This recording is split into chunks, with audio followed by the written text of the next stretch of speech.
Before we start this tutorial, I have a quick announcement. I finally made another Skillshare class. This is a full step-by-step drawing to painting. I also showed a little bit of my sketches and discussed the references that I chose for these thumbprint cookies. There were several of you who've been asking for more food illustration, so hopefully you guys will enjoy this one. Despite the details of this painting, it's actually not as hard as how it looks. It just takes some patience as there are a few different textured elements going into this, so there will be a lot of layering going on. And yeah, if you're interested in taking this class, it'll be on Skillshare, and if you've never been a member, I have a link in my description box of all of my videos where you can get a free membership trial. So that's it for this quick announcement, and I hope to see you guys there. So now on to the tutorial. Today I'll be painting a basket of apples. I honestly love the vibrancy of colors for this one. It did take a while to complete, but there's a lot of repetition and the steps are actually not too difficult, so let's get right into it. I'm going to start out by sketching out the outline, and as you guys know, I'm not very good at drawing out even sides, so I always like to use a guide. Here I started out by drawing a squarish shape, and this will estimate the size of the apple basket, and at the bottom I just created the curves using the guideline so I can try to somewhat even out the spacing, and then I connect the two sides with another curve at the bottom. At the top I drew an oval for the opening, and here I tried to resize the height of the apple basket. I wanted to be a little bit shorter and stubbier, so I shortened the height. And here I'm drawing out the design of the basket. I want it to be wooden, so I'm just going to draw out the lines following the cross contour lines of the basket. There are two extra pieces of wood at the top and middle to hold everything in place, and because this is layered on top, I want to make sure that the sides stick out a little bit more in comparison to the vertical wooden sheets or planks. As for the apples, I just drew out circles to find the right positioning and how I like them to stack on top of each other. I also added some leaves for a change of hue as I paint and for decorative purposes. Once I'm happy with how they stack up, I'm going to figure out where they're facing by drawing out the stem and a slight curve at the bottom of the stem. I'm also going to fix the shape to make sure that the top of the apples are slightly wider than the bottom. For a more dynamic composition, I decided to add a cloth or material under the apples, and I'm only going to do this for one side, so there's a slight diagonal line in the composition, and on the other side I'm going to draw out the handle.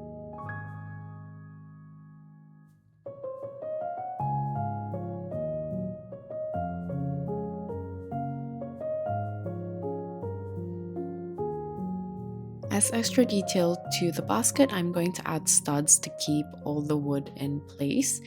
And at the bottom, I'm also going to add more apples, leaves, and extra cloth, so the composition looks a little bit more loose and organic.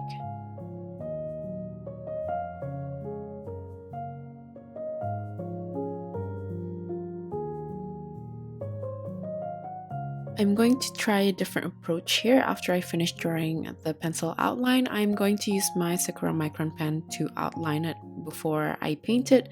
This is very thin though, it's a 005 in sepia, and I'm doing this because I feel like it'll help keep the shapes of the apples separate from each other without having to add extra outlines as I paint later, and I feel like this will save more time. I made sure to use a very lightweight pen though, because if the weight of the line is too thick, it'll make the painting look more cartoony.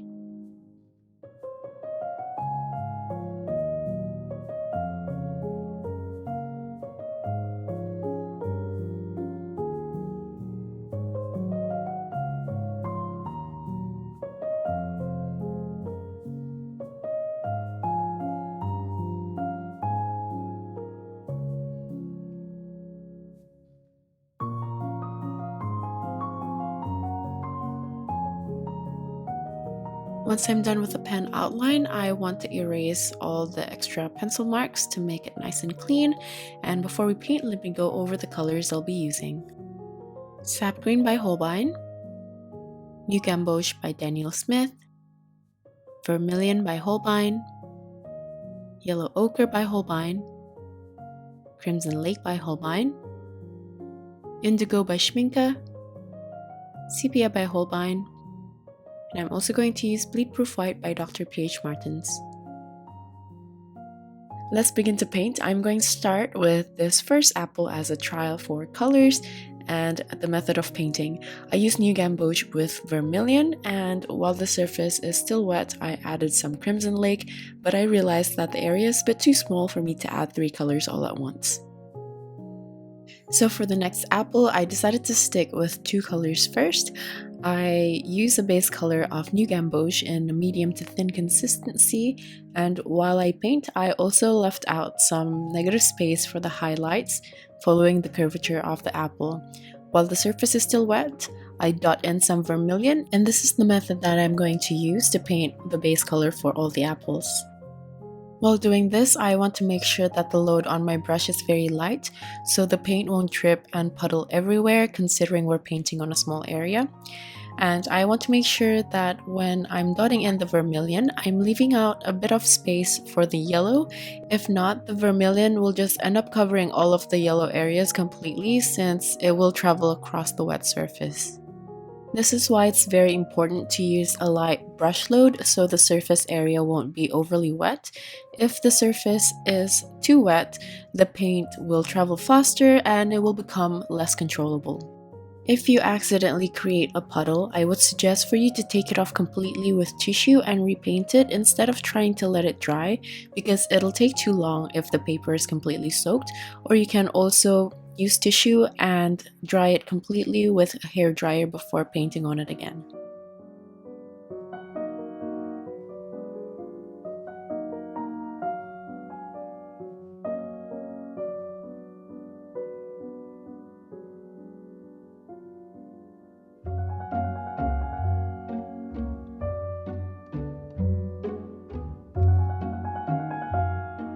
For the apple underneath, I'm going to use a slightly different base color.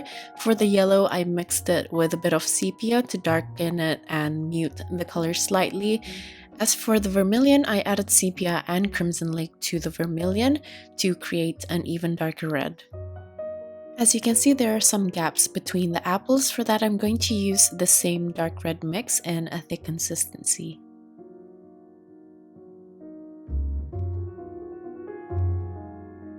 Once the surface of the base color is completely dry, I'm going to add on another layer using vermilion, and this is to paint the texture of the apple skin. I'm going to paint on lines following the curvature of the apples, but I don't want to cover it up completely. I like to go around the apple with the lines that I create and leave out the middle where the stem is with the base color. I'm also not painting on the white negative space that I've left out earlier, so it stays as the highlight, and I'm going to apply this to all the apples that I've painted so far. Here I'm also going to add a bit of shadow to separate the 2 apples. For the shadow, I use vermilion with a little bit of sepia. For some of the apples, if you want some parts to have an even darker red, I would mix in Crimson Lake into the vermilion, but this is not necessary now because I will be adding the Crimson Lake on top later on too. I'm also going to add shadows for the area of the stem which concaves in. For this, I use a mix of New Gamboge with sepia. For the apple underneath, I'm going to use the same color mixture with added sepia just to darken it, and to make sure it still looks round, I would add a bit more sepia and an even darker red around the apple. Not sure if you guys noticed, I also switched to my smaller brush for this to make sure that the application is a bit easier and to make sure that the lines are a little bit more visible without the texture blending into each other. So from here on, I'm just going to keep adding on the vermilion for the rest of the apples.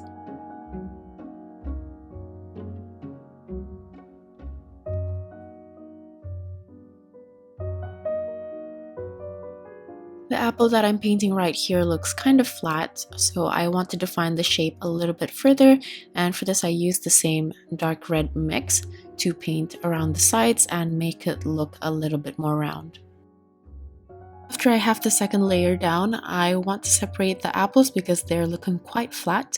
So for this, I'm going to use the dark red mix from Vermilion, Crimson Lake, and a bit of Sepia to just paint some of the edges and make each of the apple look a little bit more round, and also just to add shadows behind certain apples. Next, I want to darken some of the highlights. I'm using a mix of indigo with Crimson Lake, and I'm using a very thin consistency to create a very light purple color. And this is just to paint parts of the highlights, so not all the highlight is completely white. Earlier, I added the same mix for the area under the stem. I darkened the edge using more sepia in the ratio to the new gamboge, and I also used the thick consistency of sepia to paint the stems for the apples. I'm going to leave the apples in the basket for now and move on to the apples underneath that I haven't painted yet. And I'm going to apply the same method here. I'm starting with the new gamboge while leaving out some white negative space for highlights. And I'm also adding on some vermilion while the surface is still damp. I'm just going to apply this for the rest of the apples.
After I've painted the base color, I'm going to add the shadow underneath the stem.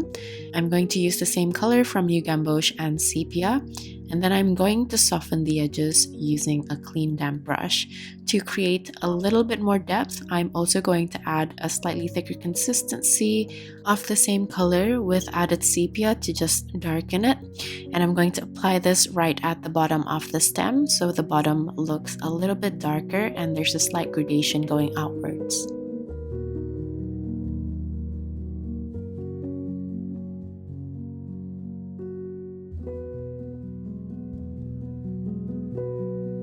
Next, I'm going to work on the second layer. I'm going to add vermilion on top of the base color, and I switch to my small brush for this to make the lines and the texture of the apple a little bit more visible.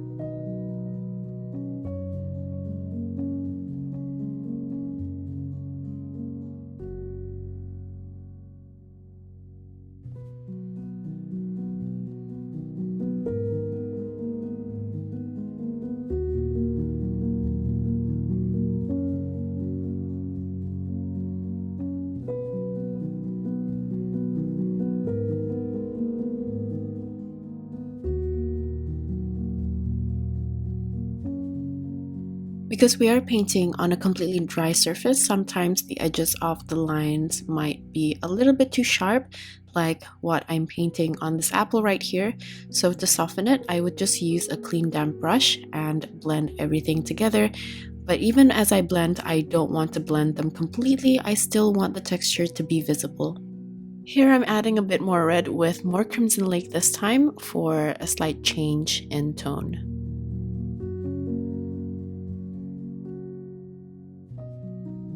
Next, I'm going to work on the shadows to increase the form of these apples. For this, I use the same dark red mix from Vermilion, Crimson Lake, and Sepia.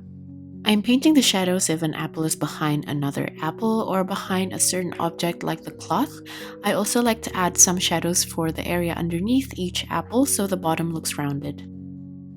Now I'm going to go back to the apples on the basket. For this, I'm going to increase the vibrancy by adding a mix of Crimson Lake with Vermilion, and I'm painting on the textured lines.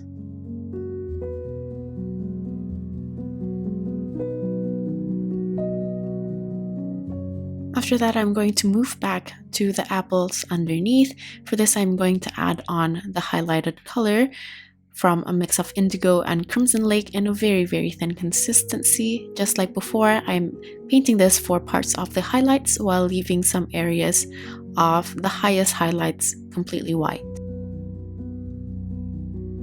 I'm going to go back to the apples on the basket again. I'm going to just increase the saturation of color and also darken parts of the apple using crimson lake.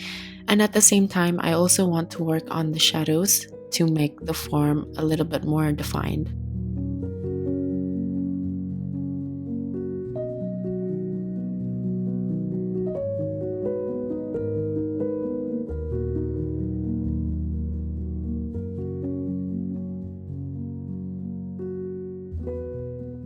For the apple underneath, I want to make sure that the overall value is darker compared to the rest of the apples, but I still want the sides to still be even darker than the apple itself. But at the same time, the edges doesn't have to be so clean. This is enough detail for it to look like there's an apple underneath instead of it just being a flat surface. Next, I want to work on the leaves. For this, I use a mix of Sap Green, New Gamboge, and a little bit of Vermilion to warm up the tone slightly. And I'm using this color to just paint the overall base for all of the leaves.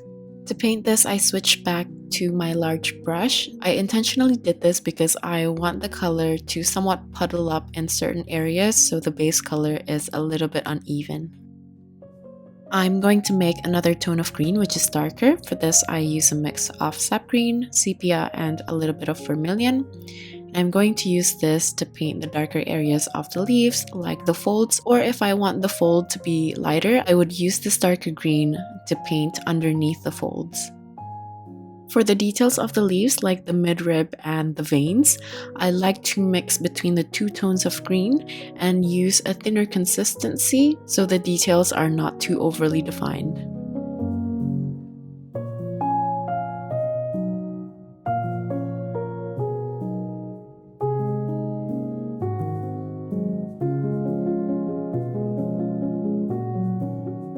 I think the leaves look quite decent for now. I'm going to move on to painting the basket.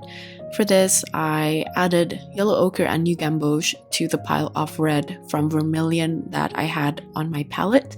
And as you can see on my palette, there's a side which has a bit more red and the other side has more yellow. This is so I have easy access to both tones, and I like to switch it around to create an uneven surface for the base color. When I'm switching between those two tones, I do want to make sure to clean my brush slightly. If not, the color is just going to blend with each other.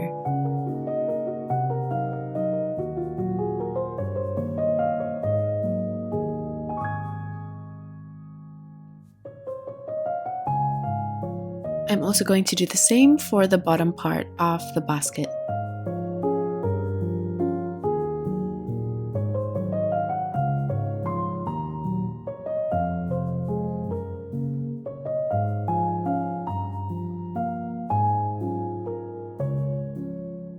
Here you'll see me mixing a different tone of brown, which is darker, from a mix of sepia, indigo, vermilion, and yellow ochre.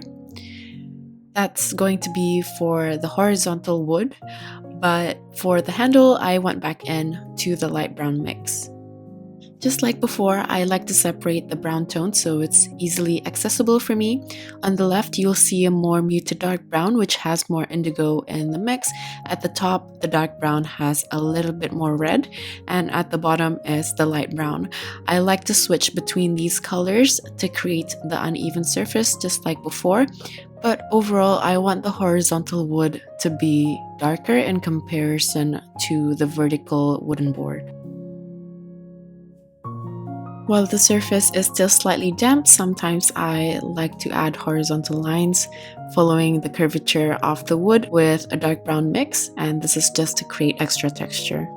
Once I'm done, I'm going to leave them to dry first and move on to the cloth. Before painting on the cloth pattern, I'm going to paint the shadows. For this, I use a mix of indigo with crimson lake and the tiniest bit of sepia to mute the purple.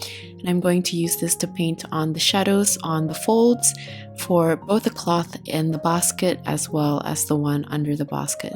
Because I am painting on a white surface, I start out with a thin consistency, and this is something that I'm going to slowly build up.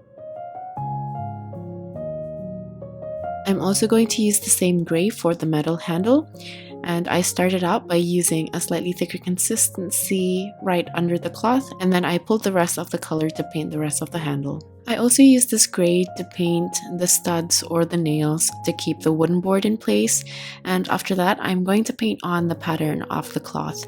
For this I use a thick consistency of vermilion with my small brush to make it easier for me to paint on the lines, and I'm going for a red checkered pattern just because I feel like it's a classic pattern, but if you have any other ideas in mind, you can also customize the design if you would like to. A second reason why I personally like to paint on checkered patterns for materials like these in paintings, because I feel like the pattern really help enhance the painted folds, because the lines I'm painting will follow the cross contour lines of the surface both vertically and horizontally.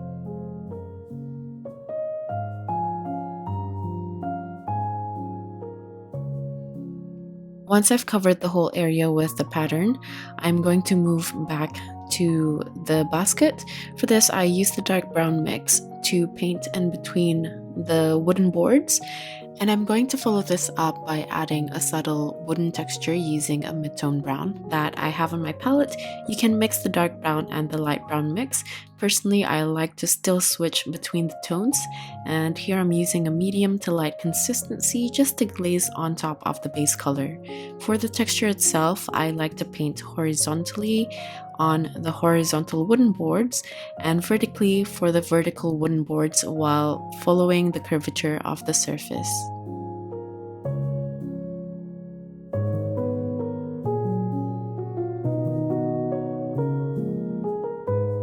After this, I'm going to paint on the shadows underneath the studs using the same gray mix in a thick consistency, and to paint this I do want to make sure that the basket is completely dry. To make the color a bit more gray instead of purple gray, I would add a bit more sepia in the mix, and I'm going to use the same color for the rest of the cast shadow as well. So here I'm painting on the areas under the horizontal wooden board, under the cloth, and also under the handle. And I also want to define the shadows on the cloth further around the folds. For this I use the same mixture but with a bit less sepia, so it's a little bit more purple in terms of hue. And I also want to use a slightly thicker consistency. I decided to use this color for the bottom of the bucket as well to make it look curved, and of course under the cloth, the apples and the leaves. I've pretty much painted all the elements. Now I want to look at the painting as a whole. I felt like the pattern on the cloth looks kind of faded after the paint has completely dried, so I'm going to go back in with vermilion just to layer on a bit more color to increase the vibrancy. Lastly, as a final touch-up, I decided to add dots and thin lines using bleed-proof white for extra highlights for the apples, the nail studs, and also the metal portion of the handle. So this is the completed look of this painting. Honestly, I didn't realize how much I would enjoy painting this one. I also love how the colors and the shine turned out on the apples. Anyway, like usual, all the list of tools as well as my social media links will be in my description box.